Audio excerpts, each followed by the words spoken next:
ก็กุดมีแต่น้องเมากันนั่น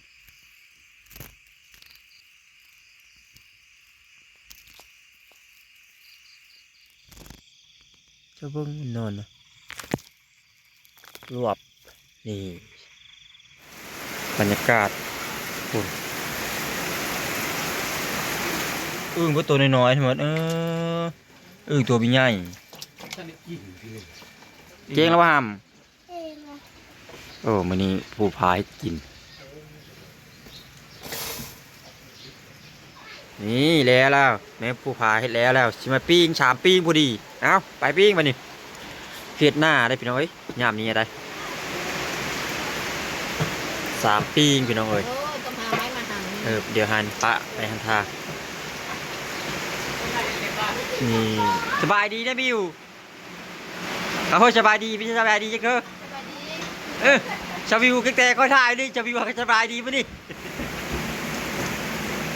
เฮ้มาห้อยแล้วพี่น้องเอ้ยนี่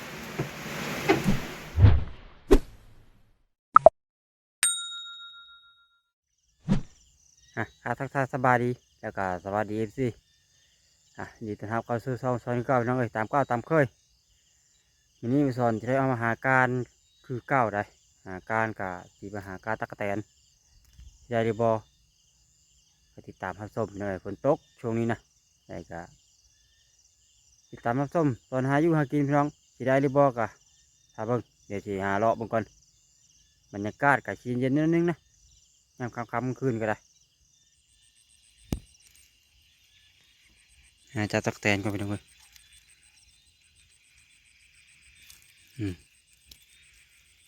ช่วยจะห้องลังตัวนี้ก็มีแต่ตัวน้อยได้นะนี่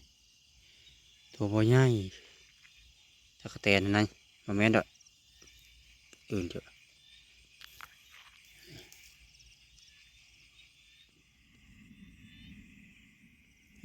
พี่น้องเอ้ยให้ตื่นนอนอ้อมมาทงบัดได้ยินเสียงเขาเจ้าได้อื่นเลยห้องแช่อยู่นะฮะเขาเจ้ามือแล้วในเมื่อเขาได้อื่นคอยกับหาการตักแตนพี่น้องเอ้ยโอ้เอาละมันนี่อึ่งออกนะเขาคิดว่าจะได้มาผลแห้งทั้งอื่นนี้ไปแล้วเฮ้แล้วแสดงว่าฝนตกแห้งทั้งเนื้อมันนี่เขาได้อึ่งที่แช่พี่น้องเอ้ยโอ้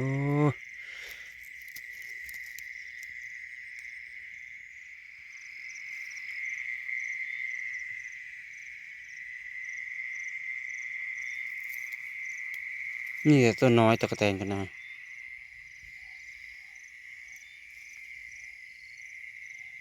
ตัวใหญ่ขนาดรถตัวนี้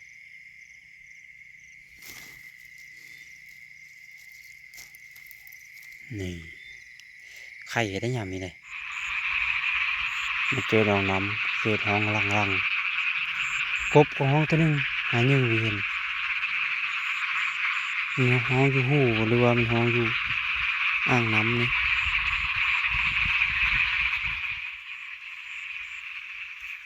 ตัวใหญ่ทั้งหมดตัว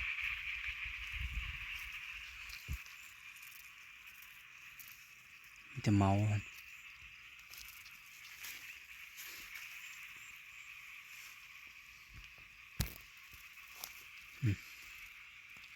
เขียดหน้าตัวใหญ่หมดเลยจับเขียดหน้าได้ปะเนี่ยหลายเจอดีเขียดกัน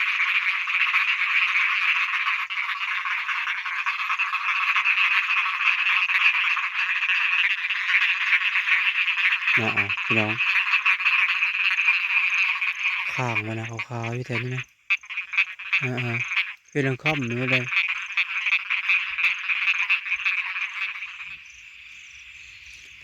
แมงเมาลายดิจะปลอมนอนนะ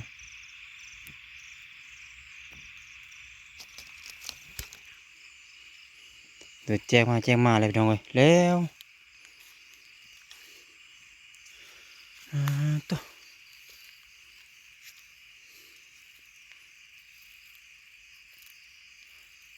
ลงมากินแมงเมาห้างก็กุดมีแต่แมงเมากันนั่น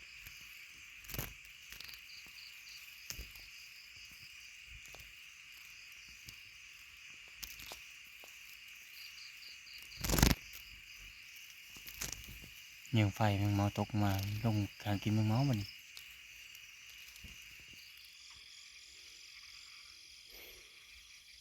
เมื่อกี้นี้ขึ้นไปนอนเลยครับลงมาการตะกแตนต่ออีกนี่การตะกแตนรอมือได้ปะนี่แต่เบิ่งโคมแล้ว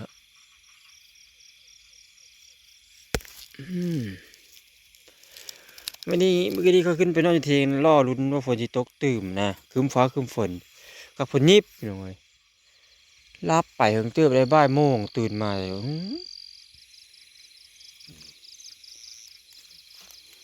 ตัวใหญ่คักเลยพี่น้องก็เบิ่งแมงเมากลาขนาดรถ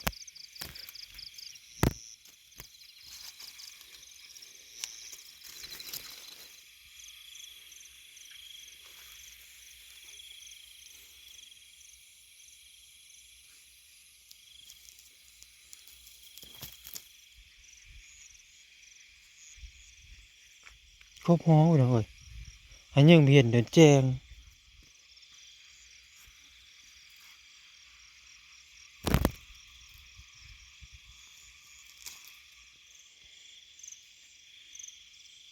วิทย์ขนาดตะกแตนก็ได้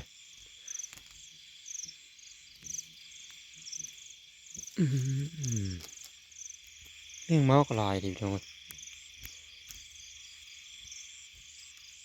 อะไรมีแต่ต้นน้อยๆตะกแตนก็ตะกแตนมีตัวใหญ่ได้เมื่อกี้นี้ขึ้นไปนอนอยู่เทียงเพราะฝนตกตื่มหน่อยเราฝนตกตื่มหาจับกบหรือว่าจับอึ่งอ้อตอนดึกนะสุดท้ายมามิดค่อยนอน12 โมงตื่นมาบ่ายโมงกว่า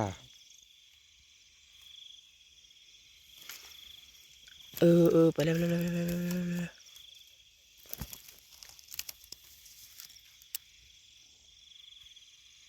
ดึกมาหนึ่งมาแต่กบห้องแซ่บๆไปหน่อยแต่ว่าเยื่อบ่เห็นน้ำมีแต่กบห้องน้ำเอาล่องเอาแรงตามนองนะนองมีใหญ่นะมันไม่ได้อ้อเราเป็นห้องอยู่ในหูมันพุ่นเฮ้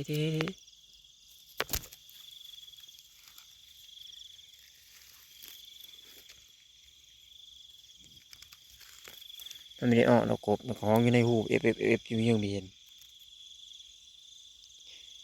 แม่น้ำฝนก็เอาเลยนี่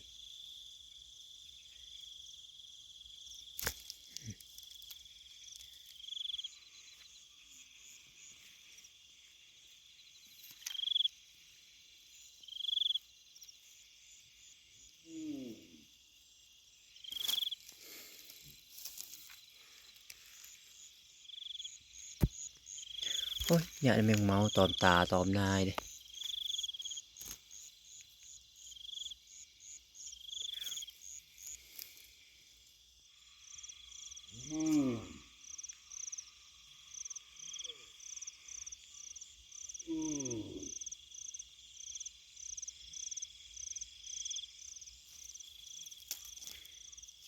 ตัวน้อยตัวใหญ่โอ้โหอาอีไปเลยยางหาก้องงงรนปุปะเป็นเตะนั่นอะไรงงกะเป็นเตะเคือต้นมันละจะมันรนเซโห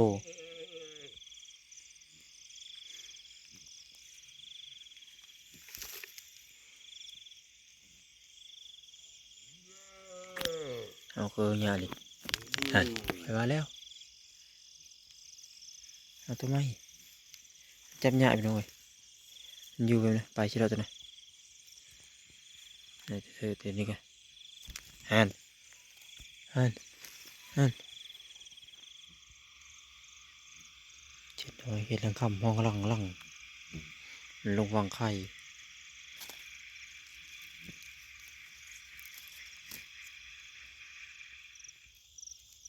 บ้าเลยตะกะแตนนี่นะเปิดตัวผู้น้อยกรนนั่นนี่ตัวแม่เป็นใหญ่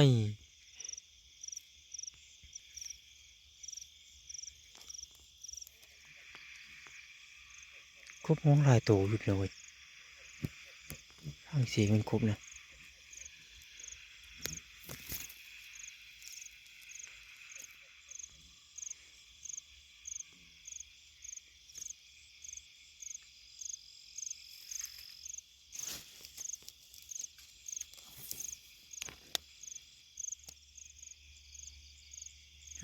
จิลุยเห็นลายนะพี่น้องนั่นนี่ฝนตกแล้วมันขึ้นนะจับปลาแตนไปก่อน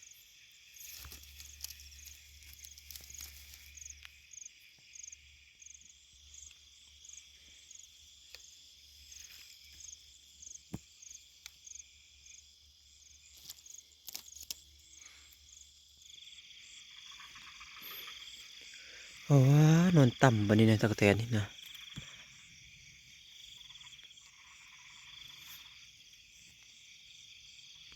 เจ้าเบิ้งมันนอนนะรวบนี่ตัวนี้ดิตัวนี้เป็นตะกแตนน้อยตัวนี้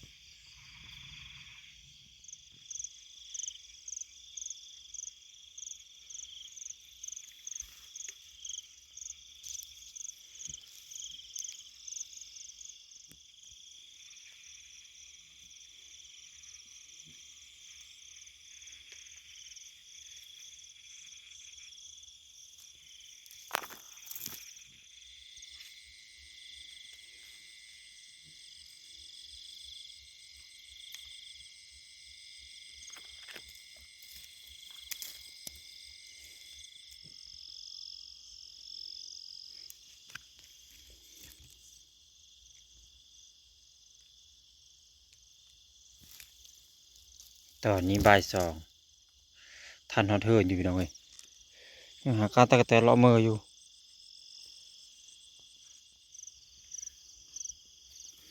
ยางเลาะทงพลิกไปพลิกมาพลิกมาอีกไปเกือบขาดเลยดิโอ้พี่น้องเอ้ยสองคืนสองคูเนาะคูนี้กันการเลาะมือคือยังฮอดบ้านแล้วล่ะเกือบขาดแล้วพี่น้องเอ้ย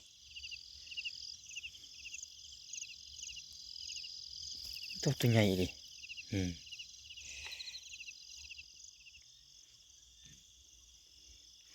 ตะกแตนก็อึดรีบพี่น้องเอ้ยเงินตัวนึง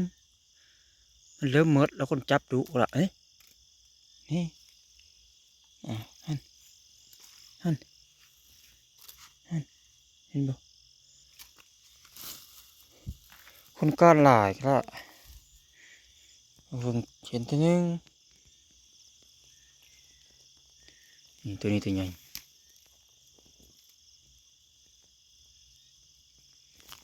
เฮ้ยลุดโอ้ยหน่อยหนึ่งที่จะไปได้อีกนี่แหละ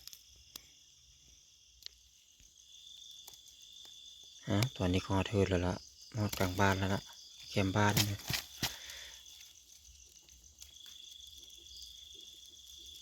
การตะกแตนการเกจกับผมมีจะขึ้นอยู่ขึ้นนอนกับอุตสาหะเกจอยู่กินตัวแค่จะน้อยกินไปจะน้อยเข็ดอึ่งบ่น้อยก็ระห่ำเขาคือได้ห่ำกูไปคือมีอึ่งนี่นะยกกันอยู่โคกกับกันโคกบ่ผมต้องให้โคกเนาะยกหนาผมอยู่โคกฝนตกมาแต่เช้าแท้มือนี่ทะเลาะหน้าซ้ำมาแล้วฝน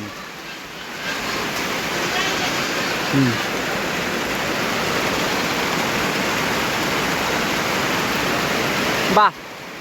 แห้งอยู่เด้อมือนี่เชียว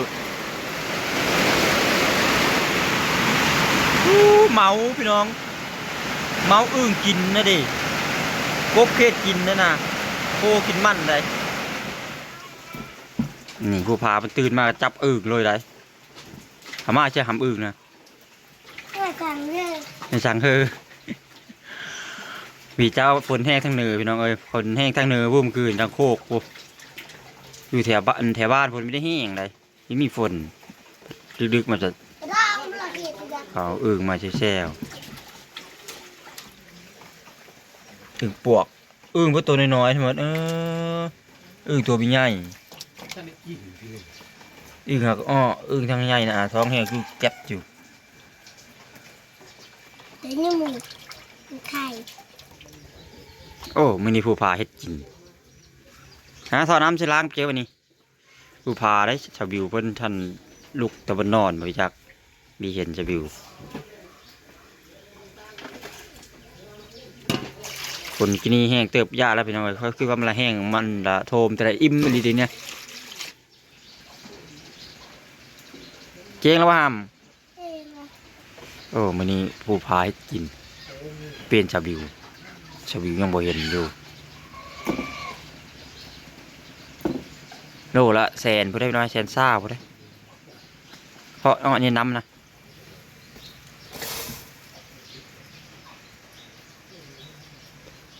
บนคามนะ แล้ว ผู้พากับ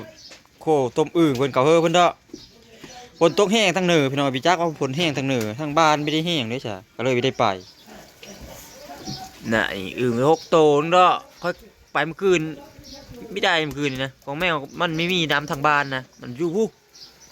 ก็เอิ้นว่าอยู่โคกหรือว่าห้วยมาดีฝนตกแห้งคืนนี่นะ มา ห้วยหอย เจ้าก็ไปจ้ะมาเล่นกัน ตาก็ นะผู้พาเคาะหมอกเลาะลิงตื่นเช้ามาที่ได้ป่ะท้าเอาลงเถาะเคาะก้นมัน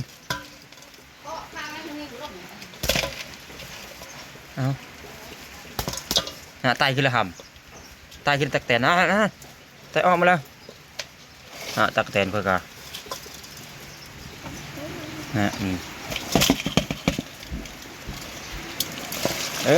ใส่ไปนี่ได้กะพอนั้นอยู่ได้พอได้โคอยู่ได้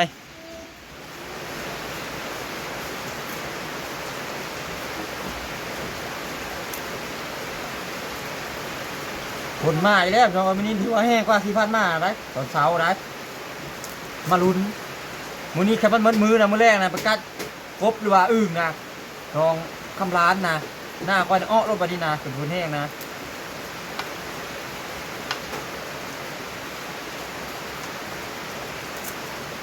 เท่ากับ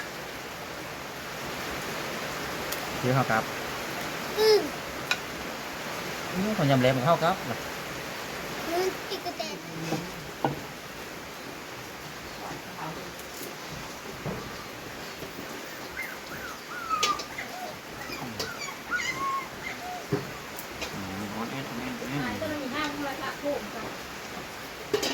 ว่ามันน้ำแห้งก็คือว่าอยู่ใช่หรอ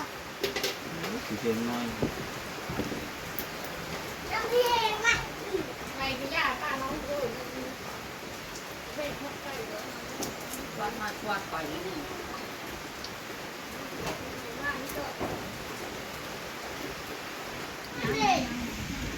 น่ะแล้วได้จะกระแตนไว้กันบ่ว่ามันคือนี่น่ะแจ้งเขาออกการเขตจากชุดท้ายการตะกะแตนไปหน่อยนี่ฝนตื่นมากฝนเลยลิ้นนิบเลยฝนนี่น่ะอากาศคือย่ามันเดือด9 10แล้วล่ะพี่น้องเอ้ยฝนลิ้นแล้วล่ะวันนี้นะแต่มันบ่แห้งนะมันแห้งนะลุ้นเลยคืนนะเขตน้ำแรงนะว่ากบอึ่งนะอันนี้เขตเมตตาน้อยเป็นการอันนี้คุณจับเขตการเลาะมาค่อยเอามาคำน้อยมาค่อยไปตอนดึกบ่มีเขตมาจับอึ่งก็บ่มีกบก็บ่มีพี่น้องเอ้ยลุบออกคืนนี่นะ คืนนี้อยู่ได้หนาวหาเจอยางมานุ่งเลยนี่ ฝนตกลิ้นแล้วพี่น้องเอ้ยลิ้นน้ำเช้าอะไรดีนะโหตะกร้าก็กระมัดจอดแล้วล่ะ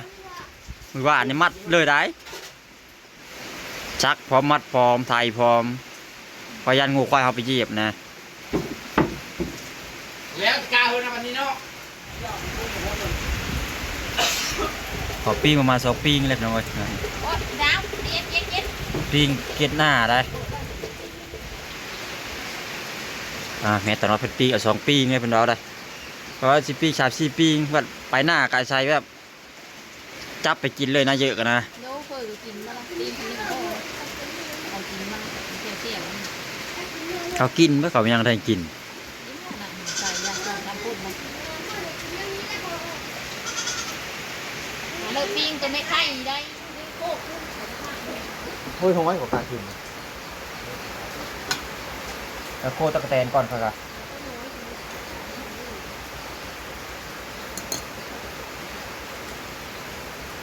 เอ็ดนะก็เละมันก็พอไข่มาก็เลย อย่าดอกมัดฟานมาแล้วล่ะถึงที่ก็รอกกับเฮาไปเหยียบเท่านั้นล่ะนี่ถึงเฮาเสร็จ ทำมาแต่ที่มาเที่ยวโง่ควายให้คืนนี่นะ แล้วนั้นล่ะวุ่นๆมา ทำมาโมจิจอยุ่งเนาะโง่เลยเจอเบิ่งอ่านโง่อยู่ไรอ่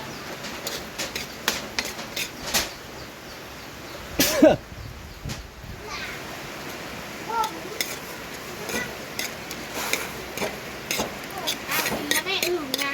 น้ำเนี่ยช้าอะไรว่าเขาไปคาบงฮักเขามีบนโต๊ะเขานี่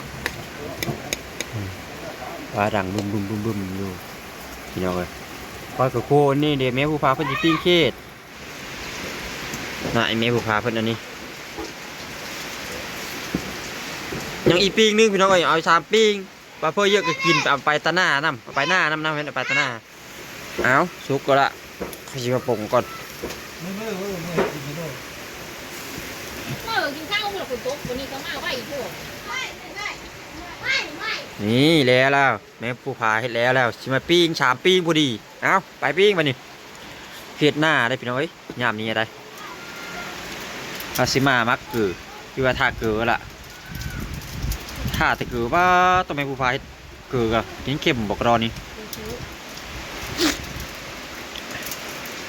เพื่อเป็นวัดเลยพี่น้องเอ้ยแข้งฝนว่านนี่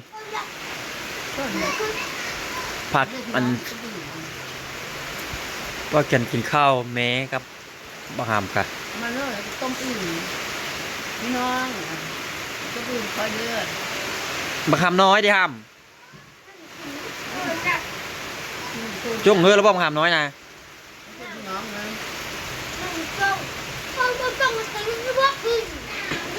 เอาแล้วได้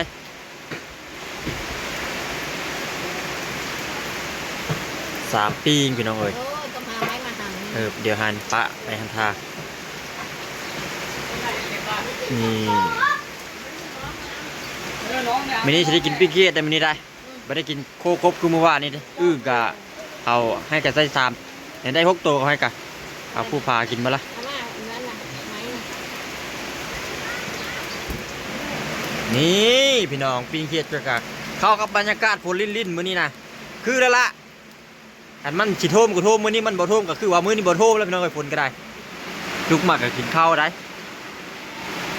สบายดีนะบิวเฮ้ยสบายดีไม่ใช่สบายดีจังเถอะ สบายดี ชาวิวแต่ค่อยถ่ายนี่ชาวิวก็สบายดีมั้ยนี่ ก็อีบอกกับมีสบสบายดีใช่มันผู้พาตาน้อยล่ะ กับเมียมค่ะ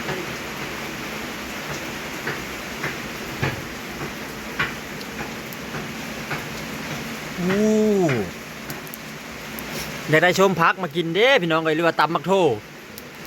กินกับปีงเขียดคือสิแซ่บมีทั้งเขียดหน้ามีทั้งกระปาดได้มีทั้งเขียดเลิงน้ำ3อย่างคอยเบิ่งอยู่หั่น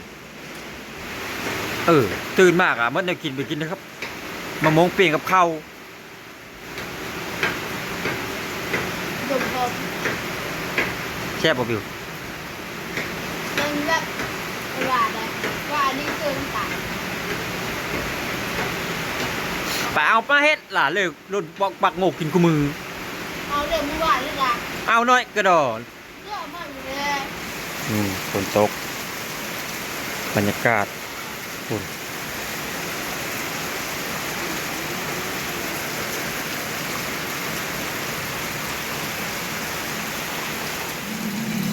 บาตกหูนางนี่มีฮาดบ่ ทำไม ชามคนนัง4คนนังมันเดียว มันก็ตั้ง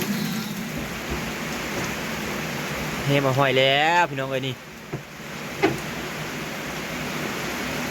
โอ้ยจะได้มาโทรมากินกับเลยสิเจ้าเบิ้งเลยว้าว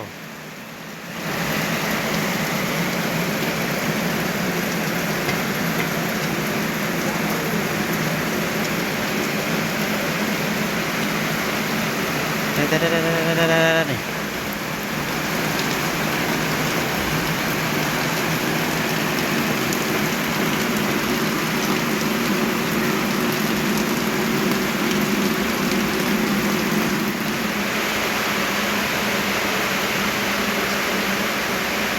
ล่งไม่รอแล้วปีขนาดปีเก็บเลย ฟ้าเป็นไม้มาล่ะมาเบิ่งบันนี้ชื่อแม่ตาน้อยนั่งเฝ้าอยู่กับเพิ่นไปมีดีพีนมันบ่เลยดอกเนี่ยเอาไปไม้เปียก2 ปีนี่นะ แบบนี้แหละเซ่ ตัวนี้เฉยยังละชุกเก็บเนาะเว้ยบรรยากาศกับฝนลิ้นบรรยากาศเย็นๆหน่อยนึงเบิ่งแก้มพี่น้อยเบิ่งแก้มพี่น้อย กับปันฟาดโลดนี่ขึ้นมาแล้วตาดินตารางก็ได้นังอูตารางก็ขึ้นมาหัดตักเอาเหมือนเด้อตาน้อยเด้อ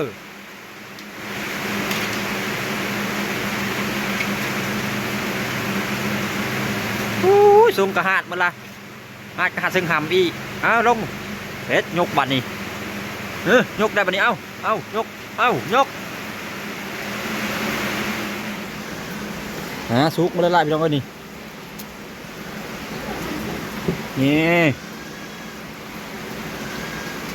ตำกูรูเลยได้ปีงเขียดเกิดกันนี่คือ3 คนกินมื้อนี้นะกับตาน้อยกับแม่ตาน้อยกับพลอยเอาคว้าเอา2 ปิ้งก็พอแล้วเขากินมาละ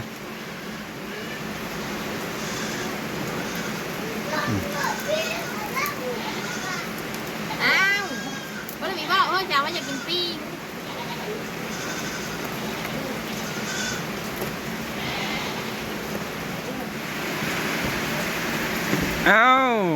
นังเจอกับบ่คักนี่กินต้มอึ่งได้เพิ่นได้กินปิ้งเขียดเขากินมาละเลยแต่คอยตาน้อยข้างแปรสบายดีก็ตาน้อย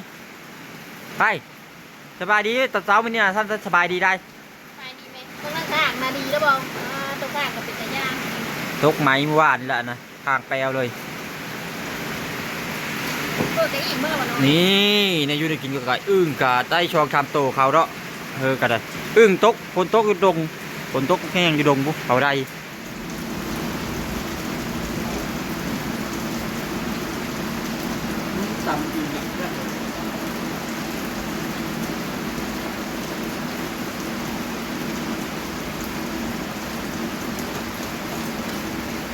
ยามคือตัวใหญ่คนนี้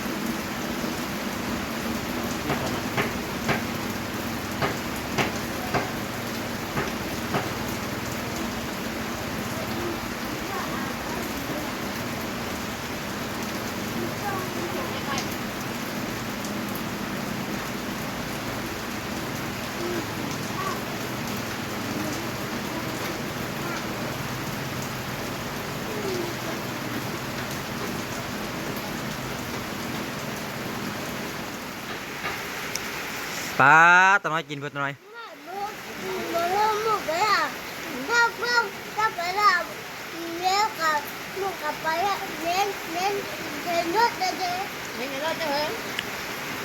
มีแค่รถเฉยละฝนตกมันนี่จะแค่รถ ไม่ได้ไปหน้าไม่ว่าไปการอื่นมือแรกนะพวกร้านนอนอีกพวกเลย อึ่งกันนะเขากินไม่ได้หรอก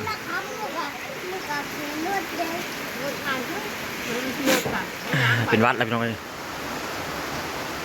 หลังจากตื่นนอนมากอะเฮ็ดกินหรือว่ากินข้าวกับกินข้าวเช้ากับปั้นข้าวเช้ากับซาลาดน้อยว่าช่วงนี้บรรยากาศฝนตกทุกมื้อแต่ว่าตกบ่แห้งเมื่อวานนี้บ่ได้แห้งแต่เช้ามื้อนี้แห้งเช้ามื้อนี้น่ะฟัดแต่6 โมงเช้าแต่ตอนนี้8 โมงป่าแล้วได้9 โมงแล้วได้ฝนยังทันย่าอยู่แต่บ่ฮู้ว่ามันสิย่าจักโมงนะถ้าเบิ่งแต่ถ้าว่ามันสิตกมื้อนี้มันมื้อแรงไงจับอึ่งได้พี่น้องเอ้ยคืนนี้มีคอยบ่ได้อื่นนะฝนตกกูว่าตกบ่ได้แห้งเพราะว่าคอยอยู่หน้าคอยมัดหัวตะกร้านะมันบ่ได้แห้งนะมาบ้านก็บ่ได้แห้งแต่แล้วเขาเอาฝนแห้งทั้งมือหรือว่าทั้งโคกพุ่นล่ะถ้าฝนไม่ร้อนก็จะหรือว่าฝนดีฝนแห้งนะโคกหอยพระเจ้าก็ได้